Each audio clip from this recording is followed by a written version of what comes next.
And I was like, I'm about to work out. And I was like, hey, man, why are you still punting? He said, oh, no, I got a scholarship. And I was like, scholarship? What's that? He was, Alex, you don't know what a scholarship is? I was like, genuinely, I don't know. What is that? And so he broke it down and he told, Yeah. oh, no, I'm getting my books and half of my tuition paid for. And I was like, hold on. You're playing football. You're punting and you're getting part of tuition in school paid for. He said, yeah. That was one of the most impactful conversations at that time I had in my life.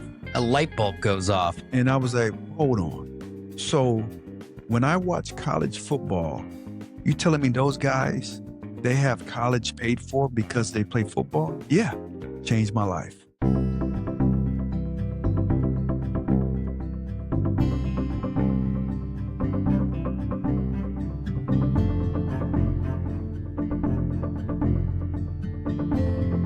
It's the Fit for Radio podcast, and I am Drew Tiedemann, your host, and we are, as usual, here at the Stafford Hills Club.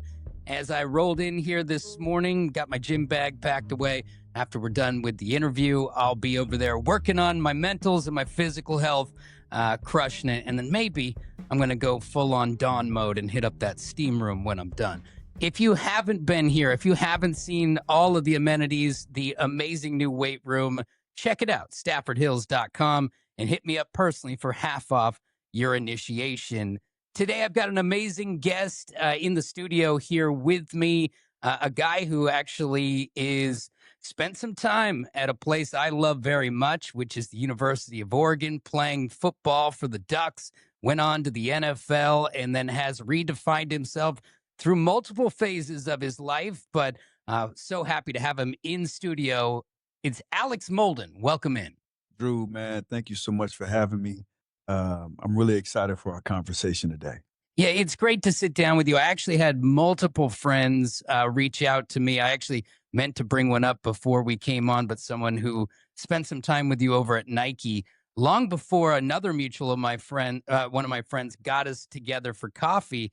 And he said, you got to get Alex on the show. And then his next quote was, he will change your life. And so I thought that was quite a little compliment coming your way. Now, just to walk it back for you, you were raised in a military family, correct? Correct. And you spent some time traveling around as a kid. Now, did you spend time in other countries? How did you grow up? So I'm originally from Detroit and lived there until I was, I want to say 4 or 5. And then my dad got stationed to Fort Sill, which is in Oklahoma. So I spent 3 years in Oklahoma. And then from there, we went to Germany for 3 years. And then from there, we got back to the States by the time that was like 10 or 11. So this was in 83. And we call Colorado Springs home. Okay, so did you find that difficult moving a lot as a kid, having to pick up and not get those long-term friends, or how was that for you? I mean, it was early enough where it was like an adventure. You know what I'm saying? Like you spend some time. It was, you make friends. And it was always like the sad part, moving away from your friends, thinking you're going to see them again. But also the really tough part, but I got used to it. And it really helped me out later on in life was like being that new kid in school, and the anxiety that comes with that. Like you coming in and, most of the time we was getting there, not at the beginning of the school year, but like midway through. Which is way harder. Is way tougher. So getting in there, kind of figuring out where things are, the friend groups and whatnot. And, but it really helped me out later on in life, but it was very uncomfortable when I was going through it during those early years. And as a guy who ends up being an athlete and traveling from city to city, I could see how that would it would be a bit of a trial by fire to build you into being able to kind of be a chameleon into different cities. Yeah. Yeah. But I mean, yeah, with the cities, which was cool, seeing different, the deep South down in New Orleans is totally different than West Coast San Diego, right? But it was really going to the different teams. I played for 8 years in the NFL and I played for 4 different teams, and you're going to this new team that has a different culture, and you're trying to fit in, right? You're Hmm. trying to, early on it was trying to fit in, but now it's like, okay, I'm old enough. Let me go in here and do my job, get the proper language, because with football, everybody runs the same thing. It's just the different things that they call. Hmm. You just got to get the language right. But then also the empathy, because you start to realize like some of these rookies or some of these people who are coming, they're new to the squad, and they're new to the city. Some of them might have families, right? Some of them, they're hanging on by a thread. And I've been there, Hmm. and I wanted to show them that, man, I want to make them as part of the team as quick as possible, because I've been where they are, and I did it at a young age, Yeah. but now I'm doing it at a professional level. I think that's impressive, to remember those things and remember those feelings. So when you come back from Germany and you guys find your way to Colorado, that's where you end up finding kind of like a home base for a while. How long do you get to stay? Yeah, so I was there from 5th grade all the way to graduation of high school. Oh, so you got a good solid run there. Yes, yes. I had a lot of, high school to middle school friends, both male and female, that I still keep in touch with. Are you playing sports at this point? I know that you, for in the grand scheme of football, especially the way kids are now, they're introduced so early. Were you playing other sports? I mean, you're in Germany. Were you playing soccer? Were you playing other basketball? What were you, or anything organized? Yeah, and it was more just to get the kids out the house, right? My Yes. mom, my dad he was working, he was out in the field or doing whatever with the army. And so my mom, it was her and, twins. So me and my twin brother. So a lot of it, we just get us out the house. And there was a recreation center. So anytime there was like, there was baseball, there was soccer. Um, One of the sports that I really remember, and I remember having a lot of success in at a young age, was track. And it was jumping, Okay. So were you the doing high, high jump? yeah, yeah, high jump. I remember doing the broad jump. And I just remember, like, when you would win, you get these ribbons. You get blue, right? Blue for first place. You get red, I think, for second, Hmm. green for third. I can't What, remember. what color was participation? Because I believe I have an entire closet full of those. If you'd like to see them, This was back before, no and participation. there ain't no participation ribbons. Well, in all fairness, I don't think my dad would have let me keep them. So you end up going to school in Colorado, but at some point you start playing little football in the streets. Is that where the game comes to you first? Yes, yes, and this was when we was in Germany. So I want to say like 4th or 5th grade. And the thing about it is, me and my brother, we never watched it. It's not like my dad was some NFL junkie or Hmm. college football junkie. And, plus we was over in Germany, so we didn't watch a ton of TV. There's not a lot of Speak, football on right? TV Yeah. over there. Yeah. So when we would go out there in the streets, and because we lived on base. And so in base, it was, even though we lived in Germany, like everybody, was American. So, you go out in the lots, and they're playing football. And so we go out there, and, this is back when they had 2 captains, typically was the 2 best players, Hmm. and they would pick. And me and my brother, we was always picked last. And it's so nerve wracking It, during that process. Is they're pointing over with the finger and it's right past you every time. I'm like, man. And but it was because we didn't, our lack of knowledge. We were pretty good athletes, I was but gonna say you could jump. yeah, they can jump, they can run, but man, I didn't know what a wide receiver did. I Hmm. didn't know what a quarterback, what's their job, Yeah. right? And what's a defensive back? What do they do? Who is Lawrence Taylor? Hmm. Who's Walter Payton? The Everybody's, superstars. yeah, everybody's saying, "Hey, I'm Walter Payton, or I'm Tony Dorsett, I'm Lynn Swan," and I was like, "Who the hell are these people?" And so the biggest Hall of Famers of their time Yeah. is who they are. So does that become motivation for you to not be picked last, or is it just a time where you remember before the talent part of it kind of shined for you? Yeah, it was more it wasn't motivation, I don't think, it was just, lack of knowledge, and for me, with the frustration, I remember one particular time I went inside and my dad was home and I was like, almost in tears and like, "Dad, can you teach me football?" And this is early '80s. Yeah. Ain't no internet, right? hmm You Ain't no can't you internet, none of can't just that. go look it up on the net. Ain't no Google, ain't no YouTube. And my dad said, "Hey, we have a set of encyclopedias. Why don't you look and see in F and see if there's if it's football is in there." And so for everybody who's under the age of 40 in a set of encyclopedias, that was our World Wide Web. Yeah. And so there's every book which was about, I don't know, 2 or 3 inches thick, A, B, C, right? And so I looked under F and I looked and sure enough, they had football. And so I learned the game of football from a granular level. Like I learned what the positions were, I learned what defenses were, what their responsibilities, how they lined up.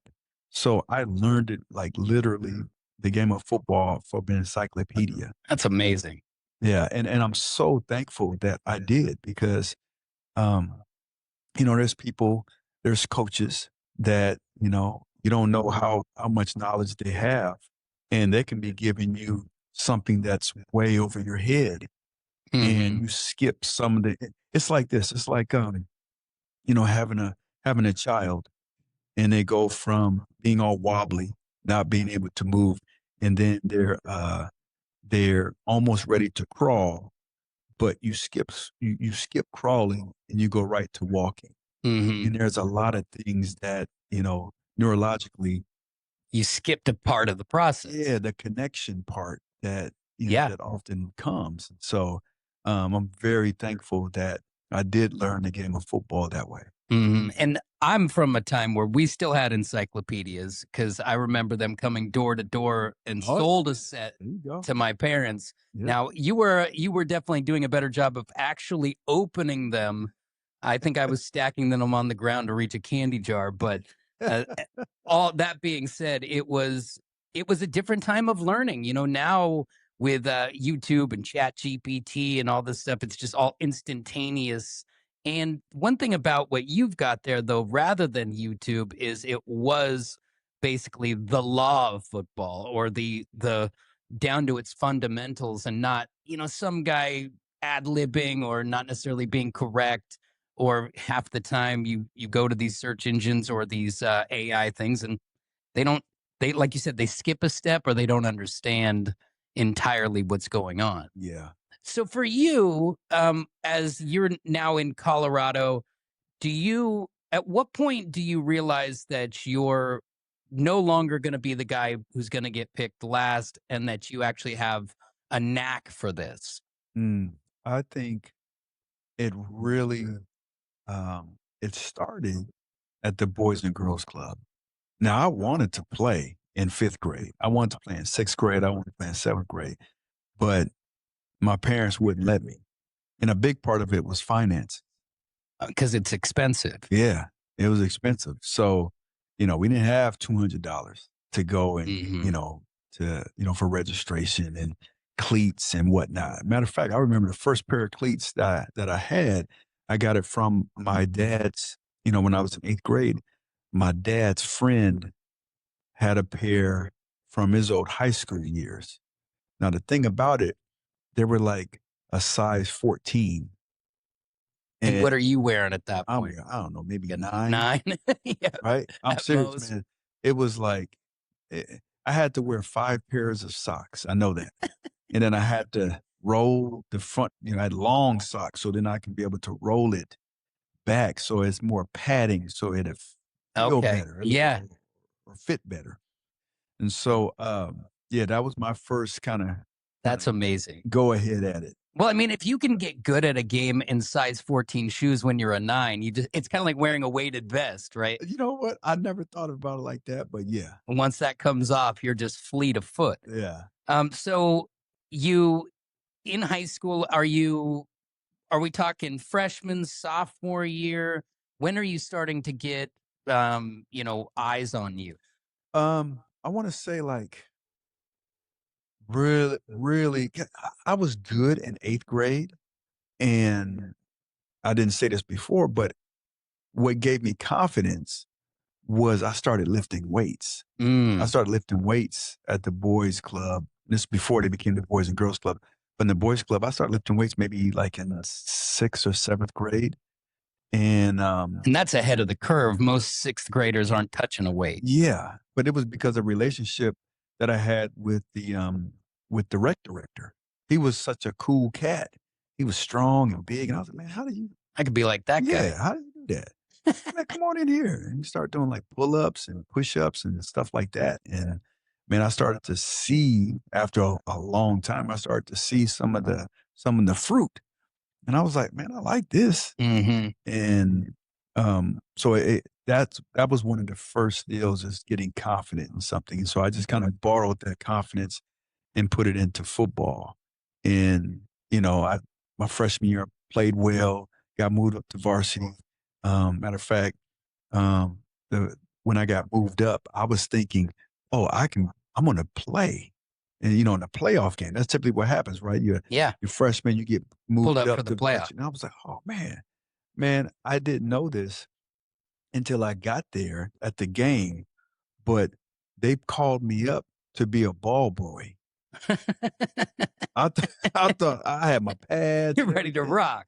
It's, "Oh, no, no, no, no. No, no, you're gonna shag the balls, when the kicker kicks it, Yeah. you get that to the referee." So you weren't even in uniform. I wasn't even uniform. No, I had my jersey on. Yes, but still, it was kind of like honorary member. Yes. And it is kind of a way for the coach, and I don't know what kind of coach you had, but it kind of leads you into being one of the guys the next year. Because I'm guessing you came in as a sophomore, and that whole narrative shifts. Yeah, yeah. It was one of those things like, I coach on and I speak on leadership, right? And expectations. And expectations they can be good, and sometimes they can be not so good. Hmm. And so the expectation of me, you know, um, playing varsity football as a freshman, I expected it, but it didn't happen. And so, but that fueled me to go out there and show not just to coaches or to my teammates, but to myself. And so I went up, as a sophomore, had opportunity to start, and I did that. We were switching off and on. Me and another, he was a grade ahead of me, and I ended up pulling my hamstring, and Mm. it's the first injury I ever had.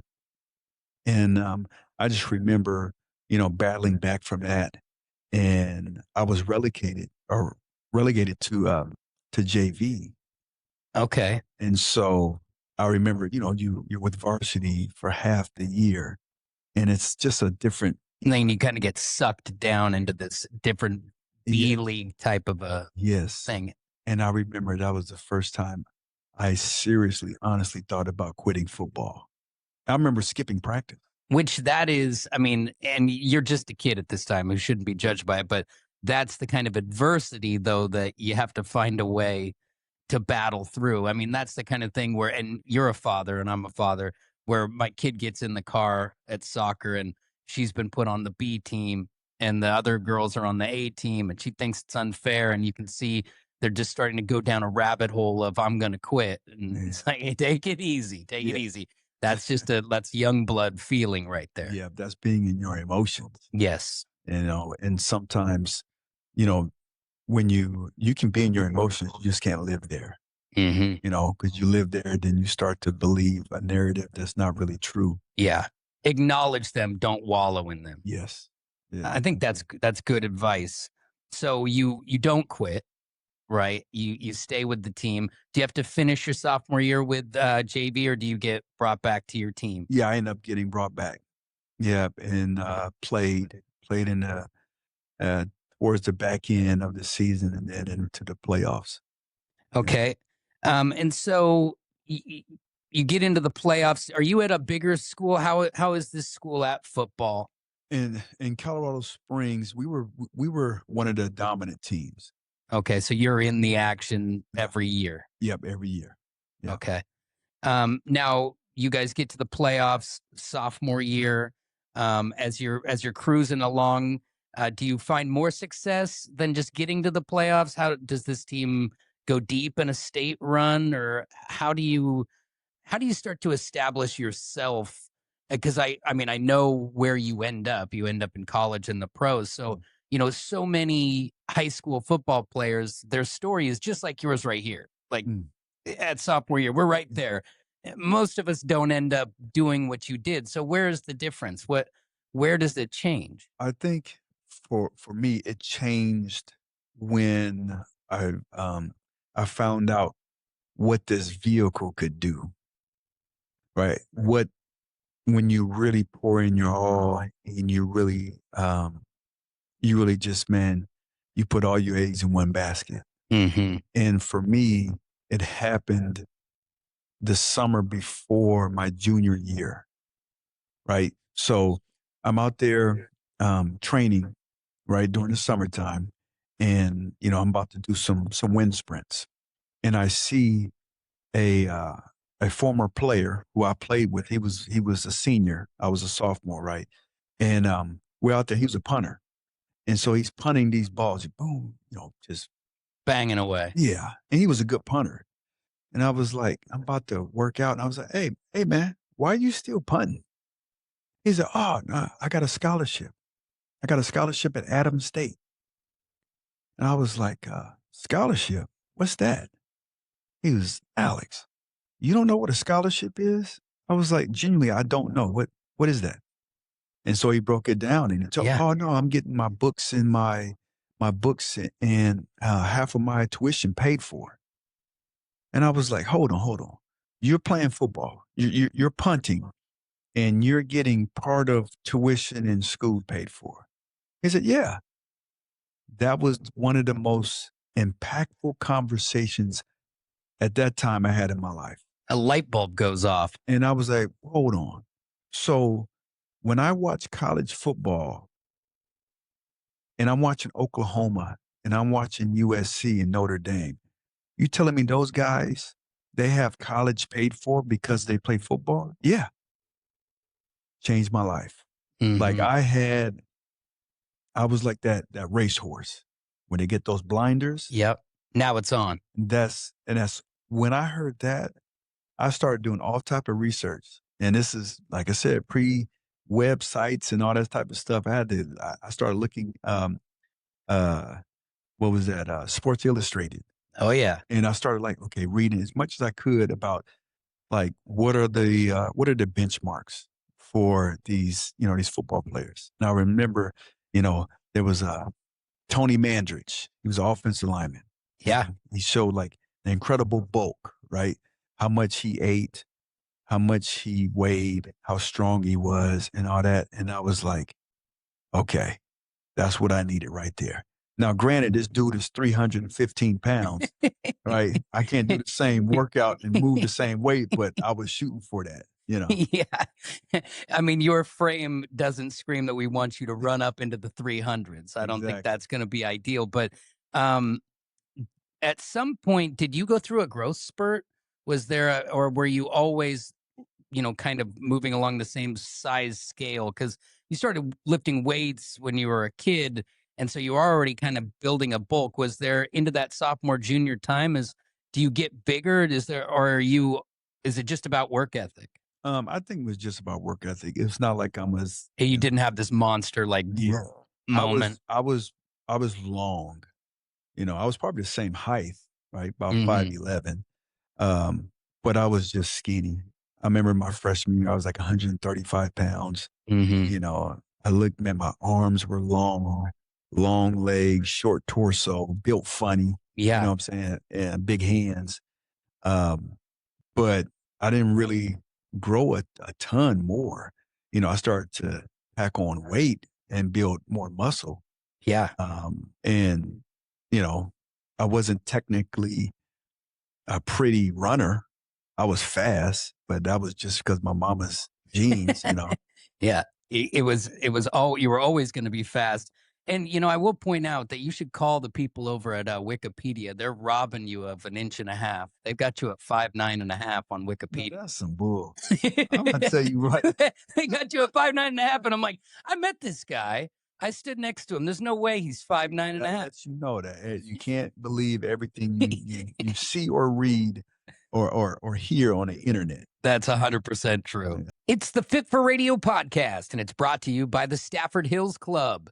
If you haven't been here, you got to check it out. StaffordHills.com. They've got everything you need, whether you're lifting weights, you're into the cardio, or you'd like a guided class. They've got everything there. Also, the saltwater pool, people doing laps with the steam coming off it at dawn. It's so nice. Or if you just want to swim on your own time, they've got you covered. And kick back and relax as we're about to see sunshine every day here soon. So Stafford Hills is your spot to get ready for that beach bod, staffordhills.com. So you're now at the tail end of high school, and I've always wondered this about college. I went to U of O. I'm a huge Duck fan. I've been to a billion games, but I always wondered about the athlete. When do they actually, and it's getting earlier and earlier anymore now, especially with the pay to play stuff, but back when it was standard issue behavior, when did schools actually start to try and rope guys into their program? That was typically like well, for me, it was at I want to say my junior year. Okay. And it was because I went to some camps before my junior year. I went to the Colorado Boulder, CU. I went to their football camp. Mm-hmm.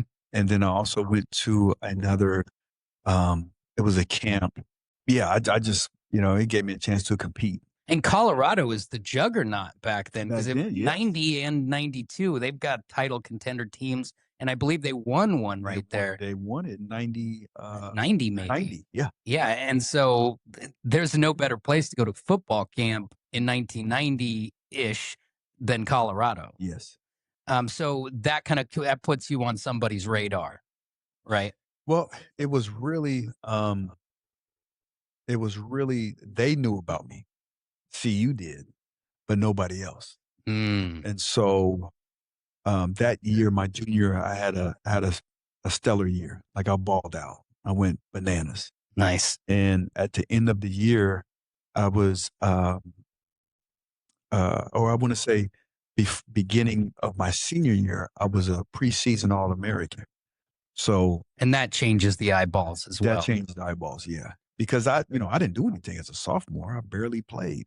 Mm-hmm. So I had to go and prove myself my junior year. They didn't see you shagging those balls freshman year? Yeah. The fastest I've ever seen someone return a ball to a sideline. But how dare they? I didn't even know what a scholarship was. I don't know what I was. You might want to turn it down. That doesn't sound like me. Right. But yeah, so, balled out, did my thing as a junior. And now I started getting, I remember getting one of my first phone calls was from Oklahoma. And I was like, wow, this is Oklahoma, then USC. These are the biggest programs ever. Yeah. Oregon and Colorado, Tennessee. So these schools started contacting me. It was cool to get letters. Mm-hmm. But then once they, were able to start calling and you start to hear voices and, the pitch and the whole deal. Pitch, that gets, it's got to be exciting, right? Because like the world feels like it's your oyster at this point. Oh yeah. Like you've got decisions to make. But I see and I know your journey, but I see the shirt that you're wearing right now, and it's a bit of a giveaway. But how is it that you choose a school? Man, that's tough because you have, you have all these schools. They're kind of telling you the same thing, what you can do for them, what they can offer for you, the dynamics of, playing in a prestigious conference or, mm-hmm. prestigious team. But for me, it really came down to like when I went to their campus How did it make me feel? And I went to Colorado's campus, and that felt like home, because I'm Yeah. in state and whatnot. But the thing about it, and they just won, right? They just won the national championship. But I wanted to use this vehicle to get out of the state. You were ready to roll. I was ready to roll. And and it's not for the reasons that, maybe somebody might think. It was, I know if I was in that state and if I would get a phone call from my mom because she was in an abusive relationship, after my mom and dad divorced and she got remarried and he was an alcoholic and, um, and it happened before where he would put his hands on my mom, So there's always the fear of that. the fear of that. And I'm like, okay, I'm 2 hours away. If I get a phone call, I'm going to be I'm gonna get I didn't have a car, but I was gonna get down there and It's not going to be good. it's not gonna be good. And so I was like, I don't want to have that. Access at all, right? Yeah. I mean, it's an interesting way of looking at it too, because you know it you know what you're capable of and who you're going to protect, right? And Yeah. so I think uh, it's a commendable thing because when I found out that you went to Oregon and weren't from there or from the California feeder schools, I was like, it's interesting to me because we spent so many years trying to convince good players to come to Oregon because they're afraid of things like rain and just dark and gray and gloomy. And, and forever that was the stigma. And so to grab somebody of your caliber and to get them to Oregon, that was kind of before its time a little bit because Oregon's program wasn't the glistening thing that it is today. Yeah, it wasn't. I didn't watch. I mean, they were never on TV. No. I never remember seeing them ranked. We would play at 9 a.m. I mean, always 8 a.m. sometimes, That's and crazy. unheard of now. Yeah. But it was just when I came up, really the biggest thing is the coach that recruited me. His name is Coach Neil Zambukos. And so he was Coach Zoom. Okay. So he had our area. And it was just the relationship that he built with me and my mom and my brother. That was one of the biggest reasons I came to Oregon. It wasn't because they was in the Pac-10 or their win-loss records or my ability to, play early. None of that mattered. It was just the relationship and how he was authentic. And it was always about what what the University of Oregon could do for me. Mm-hmm. And he wasn't trying to sell me like other people were. I went to, Tennessee, went to Colorado on visits. Oregon didn't Coach Zoom didn't tell me, oh, you're crazy for even thinking about these schools. Where Tennessee and CU, they were doing that. Mm-hmm. And it just left a bad taste in my mouth. And so, with just the way he recruited me. So when back in those days, and you don't have to make any school specific here, especially if it's Oregon, but is it like they say in the movies where they bring you to town and they're showing you all the glitz and the glamour and the pretty girls and the lights and fancy dinners? Like, how do they schmooze you in the early to mid 90s? Oh man, that's a good one. Because that's a different different thing. I remember going to, and this is my first time, and when I did my official visits, my mom didn't come with me. I was solo. Yeah, so that's another thing. Yeah, so I go to CU, and it's like my first time, in a hotel, Mm-hmm. and I get my key, I go into my room, and there's a big chocolate cake, saying, "Welcome to CU, home of the number one ranked Oh man, Buffaloes."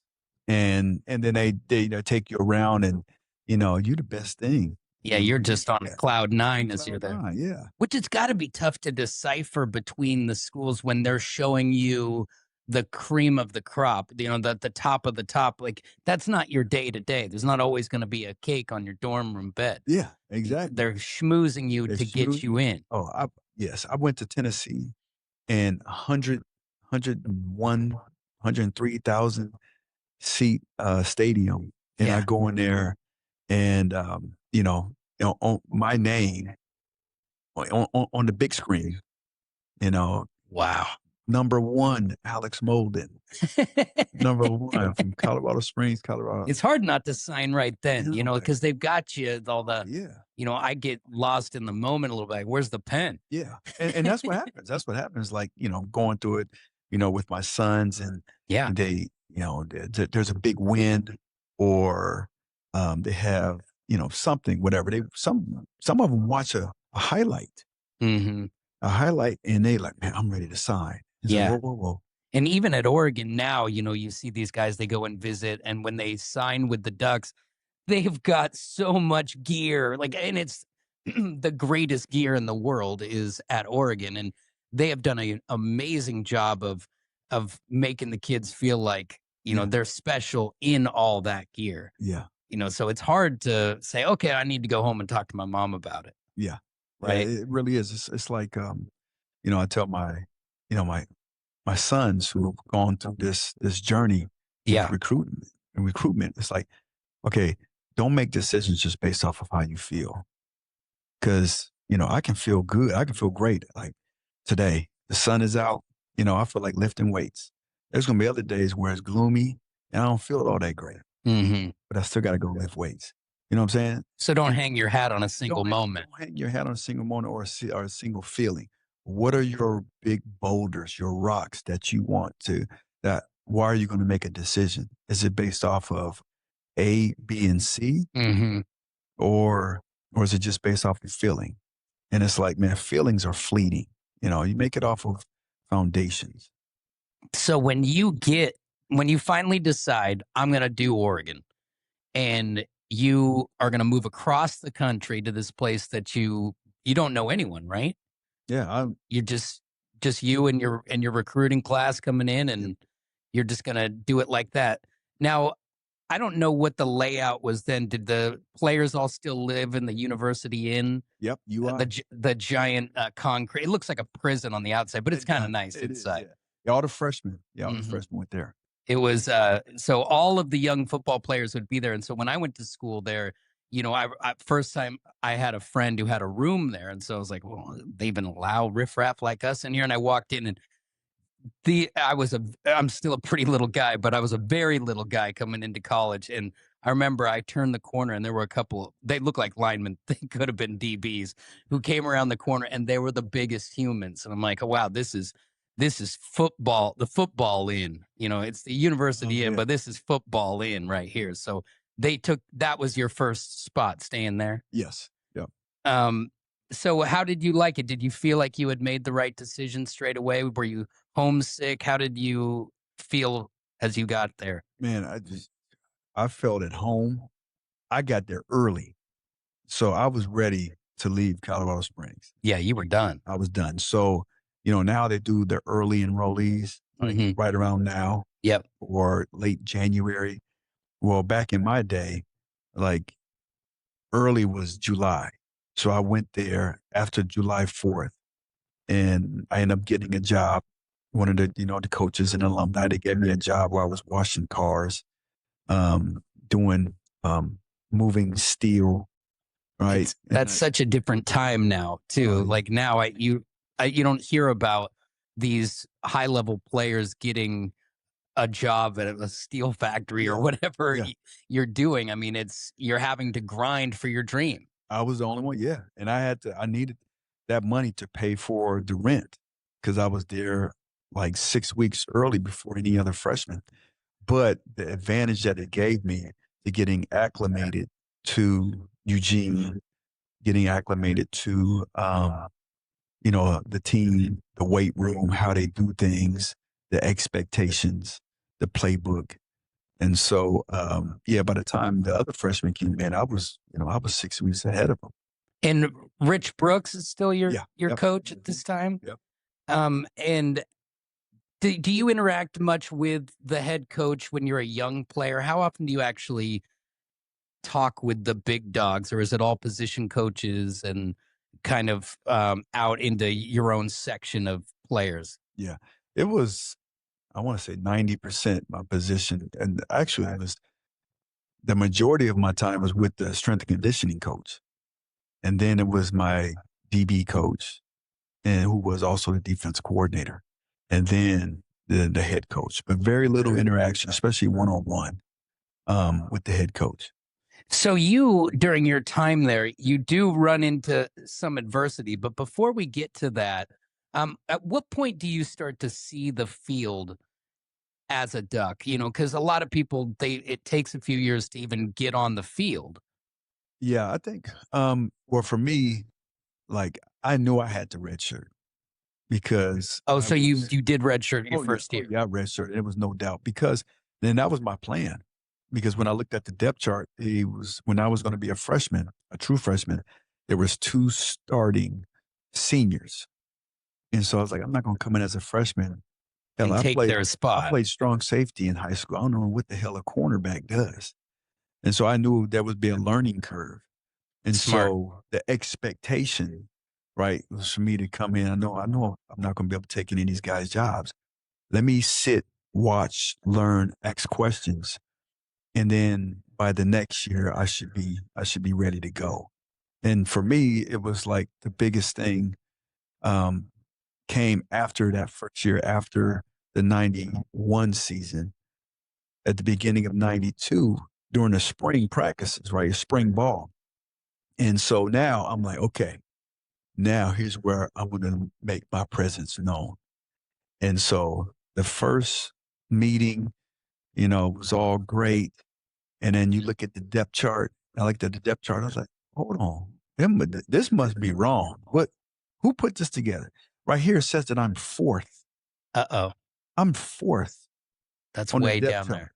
Like, what the hell? So that took So 24 people hours. have jumped you? Yeah.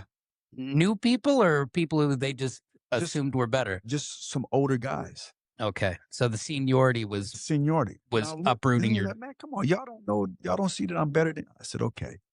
So I was pissed. that put a chip on your I shoulder. was in my feelings for about 24 hours. And then I came together with the plan. And my plan was this. I said, every time I'm out there, I'm going to be different than anybody else. And what I notice is nobody plays a physical style of football at the cornerback position. Nobody gets up in the receiver's face and challenges. So you're going to bump them at the line. You're going to get in their grill. Run. Yeah. So I'm going to do that. I'm going to be ultra physical. I'm going to be different. And so I took that mind frame, and like every day we was out there, it was like, I'm not going to I'm not going to play soft. I'm not going to be timid. Because a lot of what I saw, a lot of guys were playing timid. And so each week during that 4-week span, each week I moved up the depth chart. And then by the time the spring game came, I was starting in front of another senior. Mm-hmm. And the rest it's got to be tough for him to swallow that, but you're doing the work. And, that agitator, in that first 5 yards off the line is, I mean, you can shake up a wide receiver pretty good, and you made a career at it. Yeah. And really I was bred to do it because our DB coach, Coach Denny Schuler, who's no longer with us, but he taught me how to play bump and run. And it was different than anybody else. Because I remember my first time lining up in one-on-ones, everybody else was playing 8 yards off. And I got up there and I was 8 yards off, and he blew his whistle. He said, "What are you doing?" What you mean? What am I doing? I'm playing. Doing what they do. Man, I'm playing off. No, you get up in his face. And so it was very uncomfortable. It was scary. Mm-hmm. And I got beat like a drum. Running by you at first? Oh my gosh. Yeah. And then I just watched more film. I watched the guys in the previous, who was better than me or older than me. And I would steal different things from their game. And I would trial and error. And that kind of honed your craft. Yeah. Over time. I started to find out, okay, I like this, what he does. I don't like that, what he does. Let me try it out though. Yep, I don't like that. I like this. Okay. I'm going to use my hands. I'm going to do this. And so I kind of just I stole bits and pieces from people who had success, and I made it my own. And it became my style. It became me. Mm-hmm. So, yeah. And so is this the year that you go to the Independence Bowl? Yes. And so this is a day that you remember, I'm guessing, Yeah. because it's a big turning point in your early career, and it's another chance to overcome adversity and to get out of your feelings, as you would say. Because what happened during that Independence Bowl? Because you're now coming into your own. Mhm. You've maximized this bump and run. You're in a bowl game. What happened? I got an interception to the house. That what you talking about? Yeah, I want to start with that, which that's got to feel incredible, right? It felt great, man. It was being on national TV, Hmm. even though it was the Independence Bowl, but it was But people national aren't TV. putting the eyes on Oregon the way they do now, so that's a big day. It That's was a a big day. chance to showcase that you guys aren't just some schlubby team. Exactly. And I ended up getting a pick six. It was a gimme. I think I walked into the end zone, and the TV, the cameras was on me. I get to say, "Hey, Ma, I love you, Ma." Right, and Awesome. it was one of the best things that happened to me, but it was also one of the worst things that happened to me, because when you have success, you want more of that. And it's not just football, right? It's when you find success, you want more of it. There's a hunger for more. There's a hunger for more. But if you don't follow the same patterns that you've been taught to have that success, when you start to become bloodthirsty. I was bloodthirsty, where now I start to skip steps Okay. in what I've been taught. So on this particular play, I got an interception, scored a touchdown, did all that. And about 20 minutes later, I'm back out there in the field, and like I said, I'm bloodthirsty. I want the cameras on me, right? Mhm. And so I start to bypass what I've been taught. And what I've been taught is, as a corner, you read run or pass. If it's a pass, you defend, right? You turn, open up your hips or whatever. And when it's a run, now you attack the receiver. So your eyes have to go to him. You got to defeat the block. Yep. And it can be a cut block, or they can stock block you up high. And then you get rid of the block, and then you make the play.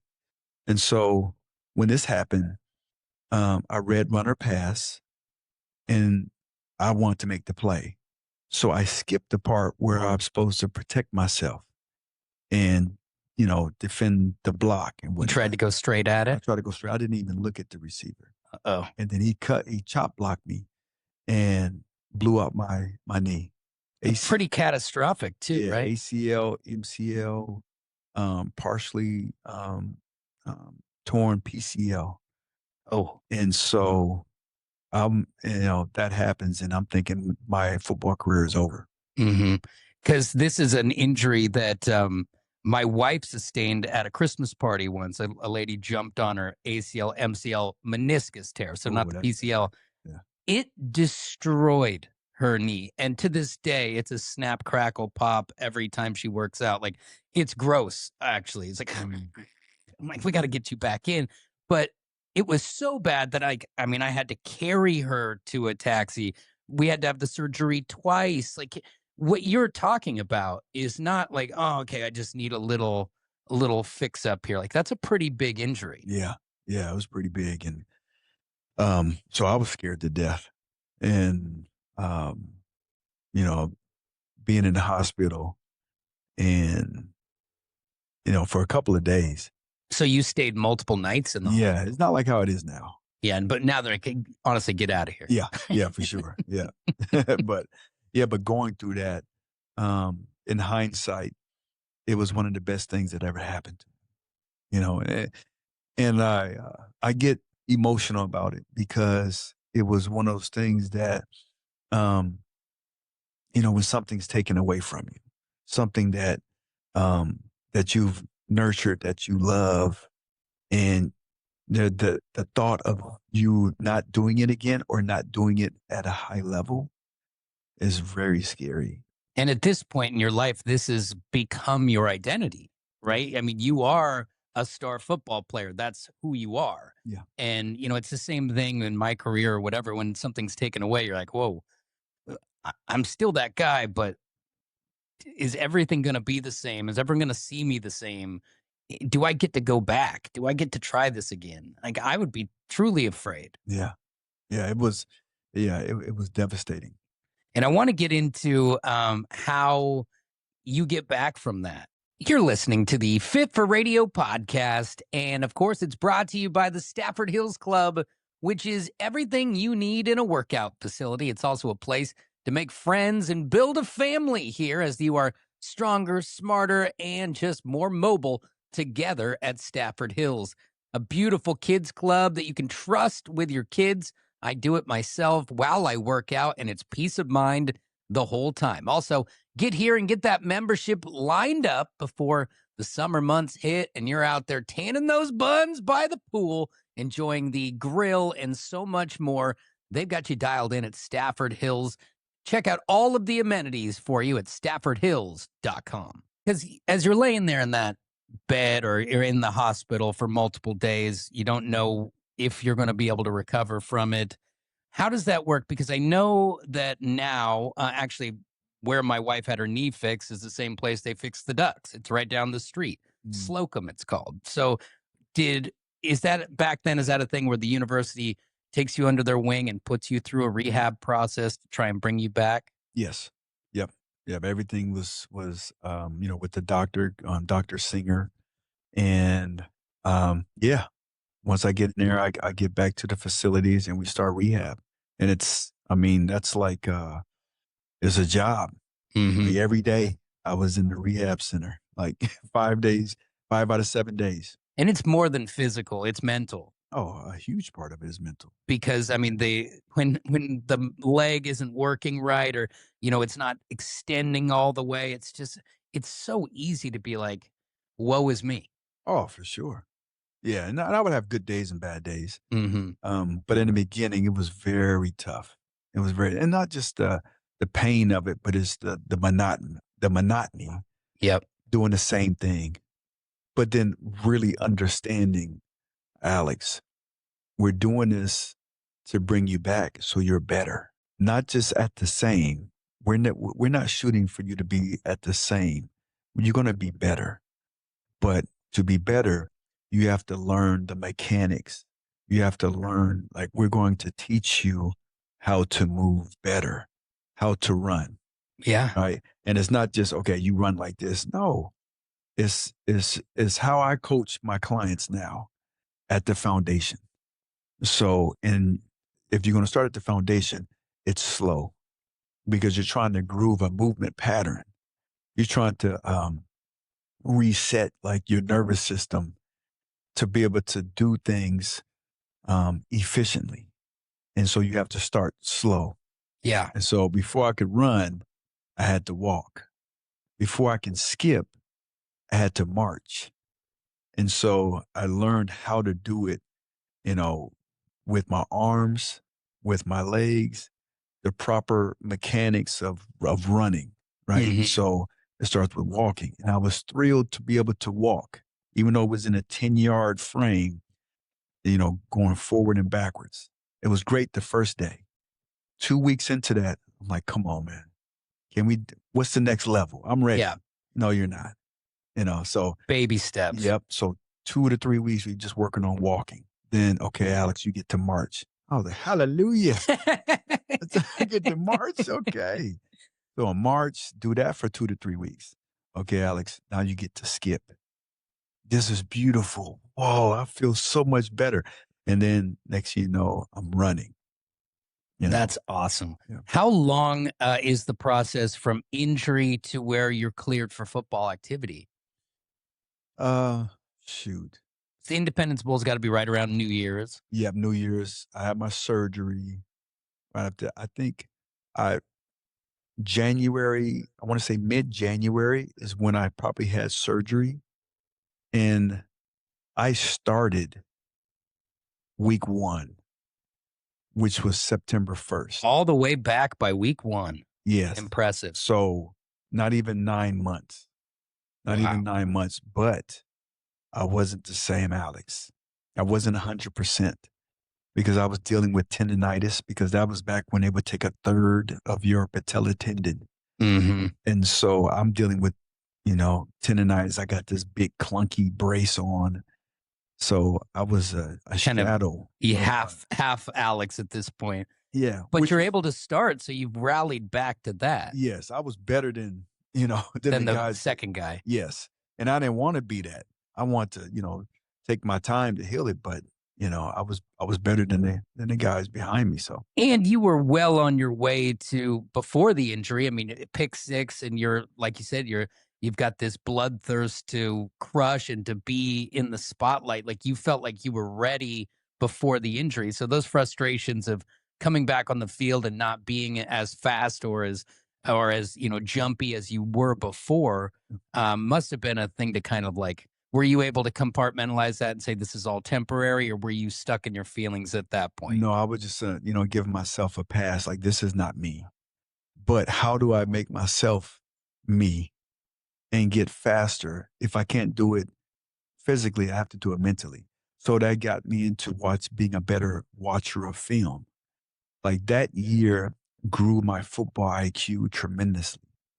Where if that wouldn't have happened, if I wouldn't have torn up my knee, maybe I would still be delayed. And I'm out there strictly off of athleticism, where now that athleticism is taken from me, and now I have to learn to watch the game differently and grow up a little bit more, from an IQ point of view. So you're kind of in a forced education, and then when your body recovers, now you've got football IQ, and you're back to being kind of the physical specimen that you're used to being Yes, and pre-injury. that was my junior year, and all the things that you just said. But now I have something that's rooted even deeper. I've had something taken away from me. And so now, it's like that, your kid when Hmm. they get their Christmas toy and they play with it for so long and then they lose it. And And, then it's super intense. and then they find it like 8 months later. They're, oh, this is it. Yes. They won't let go of it for Dude, anything. that was me. Hmm. So now I got my toy back. I got my athleticism back. Now the value of it, I appreciated it. I appreciate like every day. Like it wasn't, man, we have to practice. Man, we get to practice. That mindset change is huge. It's so big. It gives you a massive advantage over everyone else's kicking rocks on the way in. Because even if they love football and they might hate practice, that's that's not going to build them the way it's building you at that time. Absolutely. So you end up, fast forwarding a little bit. You start to recover from the knee. You start to become yourself again. I know that you were a part of that '95 Rose Bowl team. Um, at this point, do you think, I mean, and maybe a little bit before this, at what point do you start to think that you might be able to play all the way at the top level in the NFL? I- Or, I mean, maybe you feel that you always could, but like at what point is it like becoming l- not so much of a pipe dream? Because at that time, the University of Oregon isn't sending all the first rounders and stuff that they are now. yeah. Now it would be more par for the course, but you're breaking the mold at Oregon. Yeah. And for me, it came before that junior year. So during spring practice, you do your testing, right? And so now I'm a full year, maybe a year and a half, past where I tore up my knee. Okay. So I'm 100% right before my junior year. And so we go out there and we get timed for our 40s. Now I've been working, right? I've been working at the foundational level in terms of like speed development. So I got a chance to work with the world-class speed coach Oh, cool. with Jimmy Radcliffe. And I mean, he was our head strength and conditioning coach, but you didn't get a chance to work one-on-one with him unless you were injured. Ah, so you got lucky there again. I got lucky again, where now I'm spending an hour a day with him, 5 days a week for 4 or 5 months. Nobody else had that. And so when it was time to run 40s, like man, I already had the confidence 'cause my, the pain has gone away. Now I'm technically sound, You've had a speed tutor for the last 4 or 5 months. world renowned, but we didn't know that. Mhm. He wasn't the one to, hey, I'm world renowned. No, but over in Europe, people knew who Jimmy Radcliffe was Mhm. because of his plyometric training and the thing. He had books, he had DVDs, or I guess would be VHS. We were Yeah, transitioning there. he had all that type of stuff, right? And so when I ran my 40, I ran a 4.32, Ooh. and I was like, I don't know a whole bunch, but I know a 4.32 is is world class. I know that there's guys in the NFL that play my position that played a long time and they don't run that. Mhm. So when ran a 4.32 and I also jumped, but before that, like pre injury, my fastest time was like a 4.46, which is pretty fast. Yeah. But a 4.32 is totally different. And a 4.32 with a guy who, like you said, even when you were a kid, something you were naturally gifted at was you could jump high and far. Yes. So you combine those 2 things with speed, and now you've got a prospect, Yes. right? Like this is on another level. So I'm dying to know about that process of, you know, it's just such a small percentage of people who play sports and then get to play in college, and especially to play in a conference like the Pac-10 at the time, which is a premier conference, and then to have the opportunity to roll to the next level.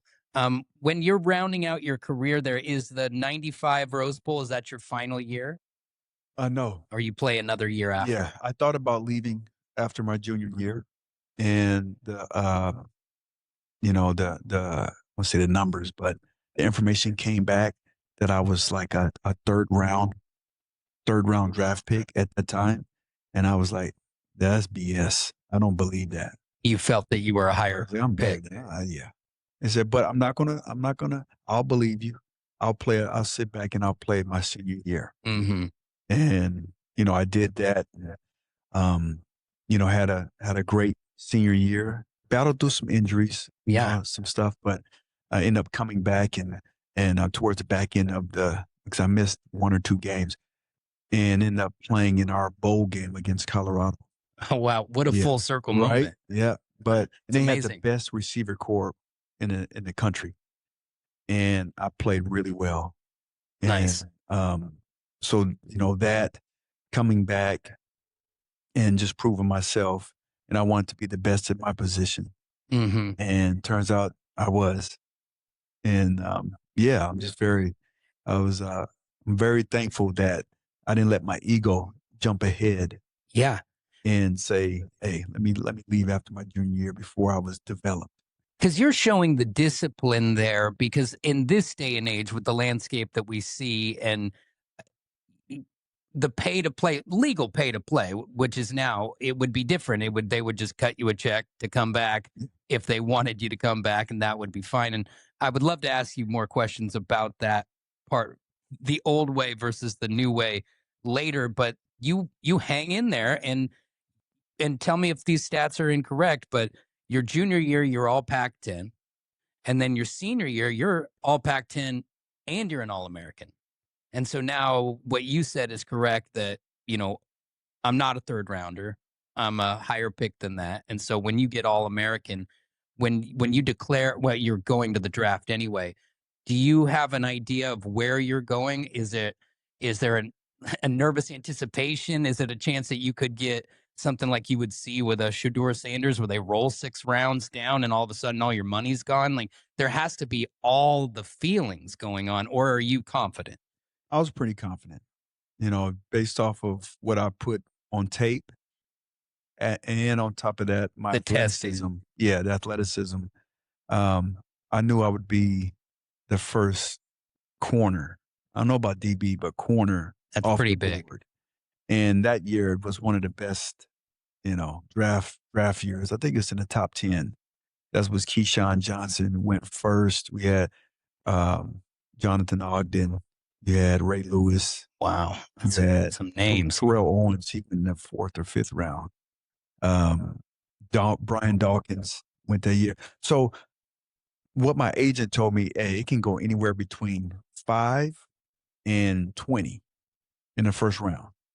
So all I heard was first round. I was And like, you're like, and sign me up. hey, we're Gucci, you know? So, but I'll never forget, man, going to the combine and you have these different interviews. And not once did New Orleans call me Oh, really? or fly me out, So they're not on your they're radar. not in my radar. I'm thinking Cincinnati had 10, Tampa Bay had 12, and then the Broncos had 15. I'm from Colorado. It's destiny. I was like, oh. So during my interview with Shanahan, it was the first time I got like a real definite like where I could go. Mm-hmm. Because I went in there and I was like, Coach Shanahan, I just want to let you know I'm from Colorado. He said, I know. I said, I would love to be a Bronco. And he was like, that's great, Alex. But unfortunately, you're not going to be on the board by the time we pick. Oh, he knew you'd be gone. I was like, this is the first time I've heard like my agent, hey, anywhere between 5 and 20. He's heating expectations, whereas in a future Hall of Fame, I believe Shanahan's a Hall of Fame coach, or he should be. Yeah. When he says it to you, that feels real. Yes. And so do you actually go to the draft? I went to the draft. Yeah. So you got the suit and you got dialed in. Yes. Once he said, my agent said, in the first round between 5 and 20, and then I heard that from Shanahan. I was like, it was a dream come true to be able to walk on the stage and hold that up with. Is it Paul Tagliabue? Yeah. Yep. At the time. And so you got to walk across the stage, do the handshake. Where do you remember? You probably do. Where was the draft then? Was it back in New York? It was in New York. I can't remember the name of the hotel that was in, but it was pretty cool. I bet. Yeah. I bet. So you get drafted number 11 overall by the Saints. And how quickly from shaking Paul Tagliabue's hand to where you get to the Saints? Like, did they fly you out immediately? Because I feel like it's like within minutes you're at a presser with these guys. You're exactly right. So once you get drafted, you take all the pictures and whatnot, and then you do a interview, right, with the TV cameras of the city that you're at. And I remember flying in a private jet the next morning down to New Orleans. And so it was like 24 hours. It was a buzzsaw. So surreal, all of it. Yeah, yes. And I don't know what I said. I just know. I don't know. It's kind of like being floated through it. Yeah, it's hopefully it's not on the internet somewhere. But I remember flying down there like that next morning and just on cloud 9. I bet. Now you had grown up all over, so you were pretty seasoned at different cultures and areas, but New Orleans is its own thing. It's a different type of place. Was there any shell shock for you, or were you in a position to where it didn't bother you? How was that for you? I was not prepared for New Orleans on many different levels. Number one, it's like, I thought it was a big city. It's not a big city. Mm-hmm. The dialect, right? So different. Dude, I remember going to, it was our mini camp. And so we had a mini camp the week after the draft. And so I went to the mini camp, and I remember going to McDonald's for breakfast, me and a couple of other rookies. Yeah. And I drove up, I had a rental car. So I drove, and I said, yeah, let me get a number 2, and can I get that with orange juice? Yeah, baby. So I drive up, and they said, okay, so you want number 2 with some orange juice? And I was like, what? What did you say? Orange. You want some orange? I was like, orange. I think I want orange juice. Like, orange. Orange. Yeah, they do it their own way there. I've never heard that type of, like, there was so many times early on when I was there when I couldn't understand what people were saying. Yeah, and it is tough. I mean, even to this day, when I'm trying to understand people deeply rooted in the city, it is tough. So while you're there in New Orleans, how did you feel playing for that team? Did you feel like you'd be there forever? I mean, because it's your first NFL team, and I've heard that with a lot of guys where you get comfortable and it's a couple of years get through. And how are you feeling? And how are you feeling about like new guys and all of that stuff? Are you feeling pretty solid that you're going to be in New Orleans? Yeah, I mean, when somebody drafts you with the first pick, you think that, you're gonna be there forever. Hmm. And I thought there and I signed a 5-year deal, and I thought that that was gonna be home. And because I didn't know any other place, Hmm. from Eugene, right? I'm gonna Right go to New Orleans. to New Orleans, and I was like, "Okay, this is different. This is down south. It's the dirty South, Hmm. Mardi Gras and all that stuff." Yeah, so I became used to that. And, I thought I was gonna be there forever. You see I had 3 coaches, 3 head coaches, 3 different position coaches. Which is wild in that short Yeah. time frame. In 5 years, like I had 3 different, defensive coordinators, so it's a different language, different styles, and of course, every year is different, teammates that Hmm. come in. And so, yeah, but I thought I would be there forever. And so while you're there with that many coaching changes, and the one thing I didn't do a ton of research on was the records of those teams. Were you experiencing a lot of losing there then because we're having so much coaching turnover? I took so many L's down in my first 4 years there, and it was one of those deals where, um, here we go again. Hmm. Even though we got new coaches, got new philosophies, we have some new players, but here we go again. Just the vicious Yep. circle. And then my 5th year is when we had, Coach Haslett, Jim Haslett, who, I had on my first year. He was a defense coordinator my first year with the Saints. Okay, and had come back. Yep, and then he came back for the head coaching job my 5th year, and there was something different. There was a new type of energy. They, they really went after free agents, not like the big market free agents, but we got some dudes who had experience, but it was right on the cusp of something. Ah, okay. So you were bolstering the roster in order to kind of make a run there. Correct. Yeah. So it's your final year with the Saints. Do you guys ever make a playoff when you're there? Yeah. Yeah. So we made it to the playoffs. We won our division for the and then we did the first thing that we never did before was win a playoff game. So we beat the Rams. We had them back-to-back games. We had them in week Six. 17. Oh, yeah, yeah. So So the your last 16th game, week 17. Yep, and then we had them the next week as well, and we beat them to win our first playoff game, and then we ran into a buzzsaw with Minnesota Oh, in 2000. and They so that's Randy Moss. And Yeah, that's, they were like 14-2 or maybe 15-1. is this Dante Culpepper at this point, or is it still Yes. Randall? No, It's it's Dante. Dante. Yep. That was a vicious team. I'm a Vikings fan, Okay. which also known as a career loser. But that team is one of the teams that growing up that I was already a Vikings fan, by proxy because my best friend growing up was one and his dad used to scream at the TV and I thought it was awesome. But then it was Randy Moss and all that stuff where I'm like, okay. Yeah.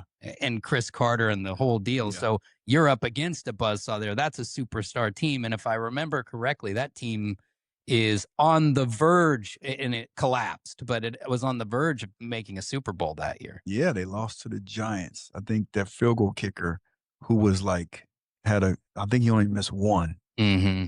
Anderson. Yeah. He missed Misses the that game one. winner. And that's a theme with that. I could do a whole podcast on what happens to my dreams when it comes to sports. It's the Fit for Radio podcast, and it's brought to you by the Stafford Hills Club, ranked the #1 health and wellness facility in the Portland area. And when you get here, you can tell exactly why that is. They've got this quality saltwater pool surrounded by chairs and a little grilling spot outside ready for spring and summer. And you want to get in here, get yourself a family membership, an amazing kids club, and they actually cap those memberships so that you don't have to be searching for a chair all summer when you're out at the pool. You have room to enjoy your membership at Stafford Hills, where they have the premium indoor and outdoor tennis, the high quality workout facility upstairs, great classes, and so much more. So, where you just want to pump some iron, maybe you want to go read a book by the fire. It's all here at Stafford Hills. Check it out today, staffordhills.com. So, I'd like to know when you're finishing up your time with the Saints, that contract, so that 5-year contract has run its course. Yes. And do they discuss re-signing with you, or is it weird? Like I've been in those situations where I got this big contract, but no one's like looking at me in the hall and like I'm feeling kind of like persona non grata. How did the end of your time there go? Yeah, they end up when I hit free agency, because they had some offers. So they offered me and the other corner, um, who was um, who was with the Saints. They offered us basically the same contract, and I was like, "No, no, I'm I not don't. doing it. I'm not doing that. I'm not. I think I'm better than him. I'm not going to take the same thing. I'm gonna take my chances in free agency." And the first day of free agency, I never forget, man. I was playing golf in New Orleans, and the San Diego Chargers called, and I was like, I love San Diego. Yeah, it's beautiful. Yeah. I He think we said, all dream of going to San right? Diego. He said, "Hey, just we'll fly you out tomorrow. Come out, have a meeting, and see where this goes." So yeah, I flew out there and heard what the pitch, and it was like how it was back in '90 when I was getting recruited, to go to the Oregon Ducks. Yeah, all the sunshine and buttercups going Oh on. man, they tell you all the stuff that you can do and how their system fits with my skill set and whatnot. And it sounded great. And we end up drinking the Kool-Aid. And you And signed we up. signed, yeah. And so when you get there, I'm guessing you drank the Kool-Aid, so it wasn't exactly as advertised when you get there, or is it for a bit? Um, I didn't ask enough of the right questions in terms of how the expectations that they had out of their corners. Mm-hmm. So they played a very different style of defense that I wasn't quite used to. I was used to aggressive defense, but basically what they did is they allowed the safeties to play freestyle, and all the stress was on the corners. Ah, Because I'm okay if you're gonna leave me out there without any help, yeah, you've guarded some of the biggest names in the history of football. right? Yeah, I'm okay with guarding them. But in my head, there's time. So if we're blitzing, that's cool. Don't keep me out here on this island and you're not blitzing. Mm-hmm. And a lot of what they did with the first coaching staff was they did a lot of zone coverage, and they let their free safeties just kind of, play willy nilly, but wouldn't blitz. They just more of a freestyle, and they would leave us on the islands without, with the Forces time. Yeah. forces you to be attacked more, correct? Yeah. So I'm like, hold on now. There's a lot of stress. I would much rather go to Tampa Bay and Yeah. you play cover two all day. I'm supposed to be relaxed in San Diego right now. Yeah, What's it's going high on? stress. So So while you're with the Chargers in 2002, you wrote me a note here that said you hit the biggest crossroad in your playing career. What exactly does that mean? so in 2001, that was my first year there. I had to sign a big deal. It was big back then. Now Yeah. it's like peanuts, but it was, I go in there and I end up I didn't tear up my knee. I tore some meniscus. Same knee you've dealt with before, or It another was other it knee? was the other knee. Okay. So I tore the meniscus, and I pretty much, I still play, but I'm out 2 weeks, playing for another week, out another week, and I end up having another surgery on my ankle. So I more the last 6 games of the year I'm on IR, right? And so the next year, we're it's draft day, right? I don't give a damn about no draft anymore. The only draft I was more concerned about was in 1996, my year, and then all the other ones before then. Right. So after that, I don't watch draft. Yeah. But they asked the starters to come out to Qualcomm Stadium. They're going to do a family event. They have the draft on the big screen. They had jumpy houses, popcorn, hot dogs. It's supposed to be a great day. Great day. It's San Diego. Yeah. It's April, sunny. We signing autographs and all that type of stuff. And then, the draft is going on, and all of a sudden, it's the San Diego Chargers' turn. With the 5th pick, the San Diego Chargers select Quentin Jammer, cornerback, University of Texas. Great player. Great player. I was like, oh no, they're drafting him to take my job. Because the other corner was Ryan McNeil. Well, Ryan McNeil led the NFL in interceptions. So they're not going against him. They ain't going against him. They're going for the guy that had 2 surgeries and we just paid. They're going after him. And it's not a 5th rounder. It's Quentin Jammer. It's Quentin Jammer, who was a new and improved version of me back in 96. Yeah. So, but one of the things that, and I told my wife, I was like, hey, babe, call the realtor. Right after that, I called the realtor. We up out of here. We getting cut. We getting released. But that phone call never happened. And so I remember going into training camp, and I've seen it over the years. This is my 7th year. I've seen it when guys come to training camp, and then after the first practice, or even before the first practice of training camp, they get cut. So I'm still out. You're not comfortable. I'm not comfortable. I'm coming there, little bitty bag. You know what I'm saying? Got my fan, got my pillow. You're not putting a bunch of stuff on the shelf. It ain't like it used to be, big ass bag. No, it's a little bitty bag. Mm. And I come in there, and I sign, and they give my keys to my dorm, and then John Butler. Hey, Alex. Hey, after you get checked in, come to my office. Gosh, here we go. Why do they bother having you check in if this is going to happen? Dude, I don't know. But I go in there, put my stuff down, go to his office. Hey, John, what's up? Come on in, Alex. Have a seat. So I'm like, okay. Buckle up. Yeah. Hey, so here's what we're going to do. We're going to redo your deal. We're going to rip up that contract we gave you. So that $2.1 million you're supposed to get this year, you ain't getting that. We're going to give you a signing bonus of $100,000. And then your salary is going to be minimum. The minimum. So, which I think was like $625 for a veteran. Which is not in the financial plan that you've set out. That's right. Still a lot of money. But still. It ain't 2.1.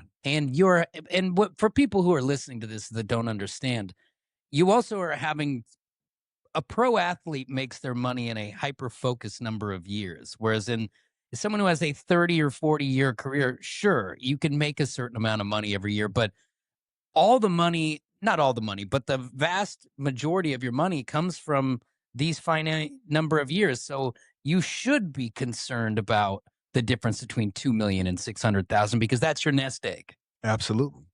Yeah. And I had no leverage, right? I had 2 surgeries, one on the knee, one on an ankle. Mm-hmm. So, but he said, Alex, but here's what I'm going to do. You're going to have playtime incentives. If you play 65% of the snaps, you get 150,000. You play 75, you get 300,000. You play 85, you play 95% of all the snaps, you get all your money back. I was like, shit, where do I sign? 95%. But the problem is they have to let you on the field. Exactly. But here's the thing that gave me confidence is I learned a long time ago, my second year in the NFL, something that I've been practicing, and it was a framework that really helped give me success. Because the average NFL career is 3.5 years? Yeah. Right? 3.5 years. So I was able to play 8, but it wasn't because I was a 4-3 guy. All right. I'm 5'10", 5'11" on a good day. Right. Yeah. We just talked. Yeah, yeah. Um, so it wasn't because of that, but it was because of this framework that I learned and I've been practicing over the years. And it was assignment, alignment, and adjustment. I need to know my assignment. I need to know my job, my role, but that's not enough. You need to know other people's jobs and their roles. So now you can hold them accountable and they can hold you accountable. So the more that we know each other's jobs and our roles, if you're not where you're supposed to be at a given time, you can get checked. Say, Hmm. hey man, you're supposed to be here. I'm expecting you to do this when you're not doing that. I can't play aggressively. I'm expecting you to be where you're supposed to be. Yeah. Right. So I start to, um, at an early age in my second year, I started to study more of the playbook, not just what my role and responsibility is. And then the second one was assignment or alignment. I used to align however I wanted to, however I felt, right? Bump and run. I'm supposed to be inside. Sometimes I line up outside.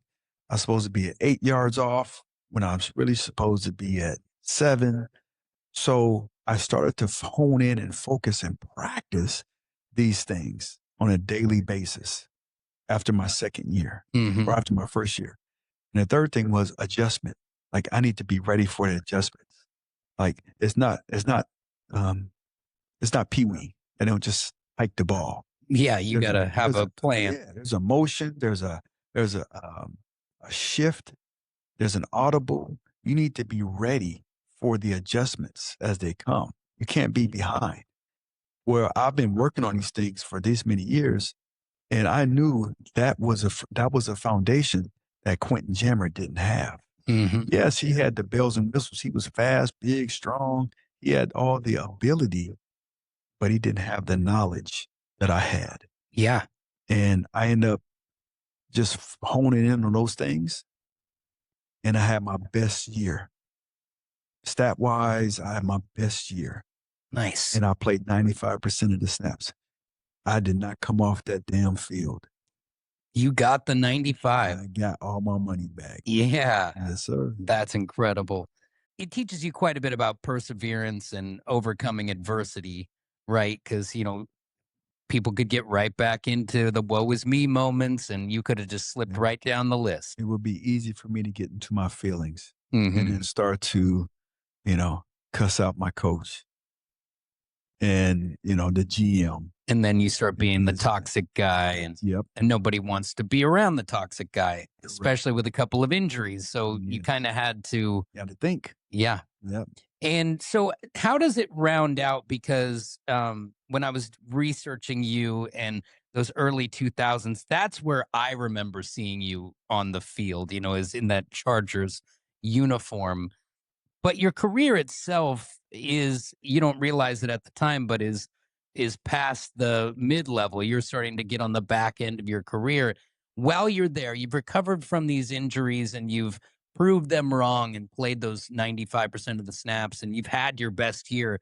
Are you convinced that this is going to go on for a while, or you're seeing the new guys, the fresh blood come in over and over, and your brain can do it for so long, right? But everybody, I mean, even Michael Jordan at some point has to go home, Yeah. you know, Yeah. which is painful. Mm-hmm. So where are you at as it's winding down there? I never forget. I had signed I was a free agent again, because the Chargers, that was my first time they let me go. They released me after the season because they wanted me to restructure my deal again. And I was like, no, I'm not doing that again. That's too stressful. Hmm. And so they let me go. And I remember signing with the then Washington Redskins after they did their thing in the draft. They didn't draft any DBs. So they brought me in, they signed me. And I never forget, it was my 8th year. I was in my 30s now. And I'm guarding this receiver. He was in his second year. This dude was a specimen. He was like 6'4", 220, could run and jump out the building. I remember guarding him. I wasn't even guarding him. I was off on the sidelines, and I remember seeing this ball that was thrown. I was like, "Ain't no way he can catch that." This dude jumped so high, and he jumped that, and he caught it. I was like, "Yeah, this might be my last year." Because if I got to, he How am can I get going to that. get there? Yeah, yeah. But that was like a eye opening moment when I was new. Like, okay, I can get one, maybe 2 years of, maybe 2 years out. But you knew that the The meter was writing was running. on the wall. Yeah, yeah. And that Unless I switch positions and play safety, and I just uh, I haven't played safety since high school. yeah, it didn't seem like that It was the was, move. yeah, yeah. So when you finally decide to retire, it's in 2005. And is the family still in San Diego?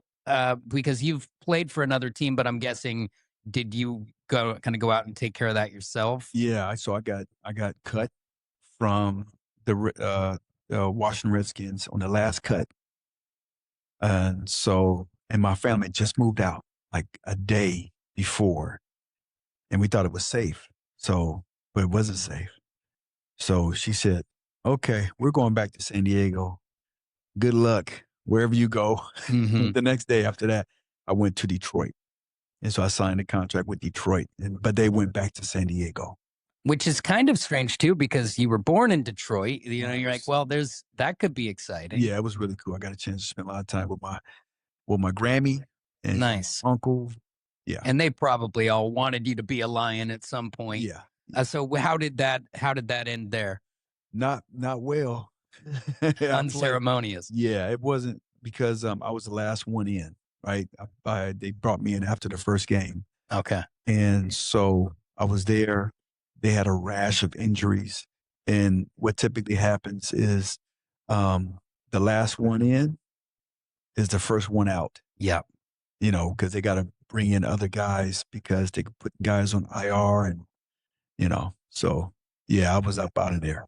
So at that point, do you realize that it's over, or are you still chasing? I'm still chasing. Sure, I chased for a year and a half.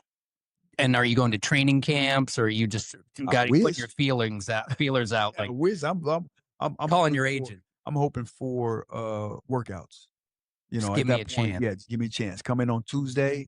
That's the typically every team has that's their day off, and they bring in guys on a bubble, Yep. vets for a workout. And so that's what I'm looking for. Then in the off season, you get some of those. Okay, that makes sense. But does not end up panning out the way that you're hoping that it would. Correct. And so when you actually decide that you're going to retire, your original plan is that you're going to go wheels up, right? You're going to play golf, and you're going to enjoy a little of that sunshine and the fruits of your labor. Absolutely. And how did that go for you? Was that everything you hoped it would be, or not? Not at all. So it was pretty cool because now, okay, I'm not playing football anymore. We got money. We got homes, multiple cars, multiple homes. I'm gonna, volunteer in my kids' school. I'm gonna play lots of golf. I'm gonna work out when I want to work out, which is the first time in decades. Forever, yeah. Yeah. And that was cool for about 6 months. And then after that, there was something that was like, man, this is not what I expected retirement to be as a professional athlete. And I just started like, man, what do I want to do? You know, what else out there? What am I good at? Because I'm guessing your identity, you're kind of in a transition here, right? Because, like, I'll use myself as an example. I was on the radio for 23 years, and now I'm not, and so, like, your kids see you a certain way, your colleagues, your friends, everybody has this title on you, and you're still the same guy, Yeah. but all of a sudden there's an identity shift. And for me, it's weird. And I can only imagine for a pro athlete at the top level, that's got to be strange. Yeah. Yeah. It was very strange because that platform that in your abilities, right? Your abilities, the platform, and especially in this country where, football is king. Mm-hmm. And there were so many doors that were open to me, so many different relationships that were open that now that's no longer there. and your identity, if you're not careful, it gets tied into what you do. Yep. So the question that I asked wasn't, it was, and what am I going to do? Where it should have been, and it didn't come until years later, is what type of person am I? Hmm. Like, who am I? You know? Because you're really in all those years, you're there's not really a requirement to dig deeper, right? Because it's all coming to you. Now you're putting in the work. Don't get it twisted. You're doing things that most of us can't do, and your hard work actually are what made you more than a prospect. It made you a star. But it also is nobody is challenging you to dig deeper into yourself and to find this deeper meaning because you're still kicking ass on a football field and that's really all they need from you. Yeah. But now football's gone. Golf's great until you do it 30 days in a row and you're like, okay, getting a little bored over here. Like, Yeah, what's my purpose? exactly. And I think what happens is if, if something is, if something has been doing something for you for so long, it can, I want to say protect, it can protect your character, but it can just be in front of your character, right? Hmm. My abilities, the sport that I played, the platform that I had, that, that was the first thing that people saw. My character was behind that. Now, when that's stripped away, now all they can see is who you are. Hmm. And when I hired a coach to help me, understand like, man, what do I want to do? What do I want to achieve? The first thing that he would ask me is, man, do you know who you are? And he just started asking me different questions and he started spending time with me and he started seeing things that I needed to know that nobody else really told me. He said, one of the biggest things was like, Alex, you're very transactional. I was like, what do you mean? You don't treat everybody the same. You treat people who has a greater title and they can do something for you. You treat them differently how you would people who you might not think could do anything for you. So that's Hmm. very dangerous. You don't know what people can do for you. Just because they have a title, that don't mean that they have the character or whatever to help you out. Where somebody who might be at a lower level in terms of like job or whatever, they might have an uncle or a parent that can open the biggest doors for you. Hmm. And I was like, man, and maybe that transaction was just me doing a sport and doing things for so long. Like you give me something, I give you something. You give me Yep. money, you have my time or you do this. So it was, it was one of those things that when a mirror was shown in front of my face, I didn't like it. And so I do things how I've been raised in this sport, right? Is if you want to get good at anything, you have to have intentional practice. People ask me, like, what made you do some of the things that you was able to do? How can you play 8 years in the NFL where only 3% of NFL players do? Why is that? I was intentional about how I practiced. Hmm. So I can take that same framework into my life off the field. I intentionally practice creating relationships that are not just about transactions, but real relational. I can practice that. Spend a little time golfing and kind of you are start to abandon the idea of just being retired. You need an identity, you need something to do day to day. At what point does the family decide that they're done with the San Diego time? And because I know now that you live in Oregon, which you're a duck, and what brought you guys back here? So, man, me and my wife, we started, talking. It was like, okay, um, this San Diego thing, there's no roots here. Hmm. I'm not working, we don't have any family here. Um, what if we move to Colorado or Oregon? I'm from Colorado. My family there, she's from Oregon. She has a bigger family up here. And she was like, no, it's Oregon. I said, okay. Because we keep hearing about this housing market crash thing. Yeah.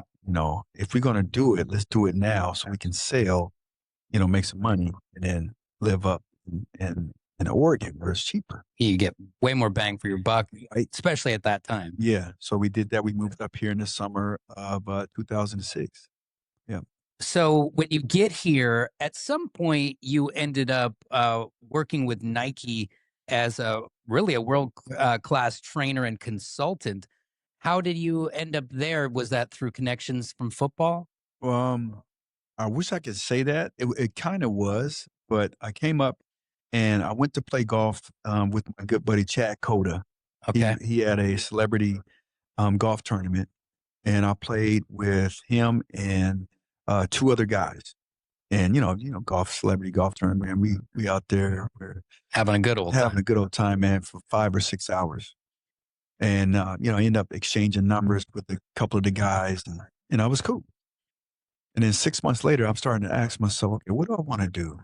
I think I want to be a trainer. Yeah, because I was inspired by a trainer when I was growing up. I want to train, 13, 14, 15-year-old kids. That's what I want to do. And I ended up talking to another trainer. He said, man, you don't want to be a trainer here, at the Bay Club. It wasn't the Bay Club, but Yeah, um, he I said, remember. yeah, you need to go to Nike. And I was like, Nike? What you mean? He said, yeah, they have some gyms there and they have memberships and they have trainers. You should try out there. I said, okay. So I end up, getting on the internet, finding out of getting a phone number of the person, the hiring manager, or whatever, and called them and told them I would love to, be a trainer. And so she had me come in, do like basically an interview, and she hired me. And she said, Alex, do you know you had the job as soon as you came in? I was like, what do you mean? She said, yeah, you played golf with my husband. So you'd already built the relationship. And he went on and on about how good of a guy that you were, where, typically celebrities or guys, who play ball, they're a A little different, cold. yeah, a little colder, transactional. And I was like, man, that's great.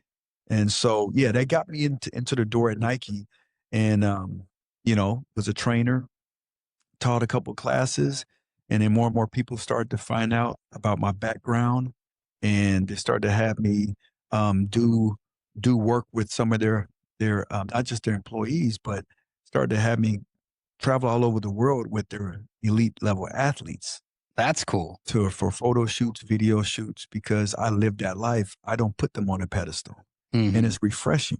You can keep them at a ground level. Yes, and I don't change who I am to fit.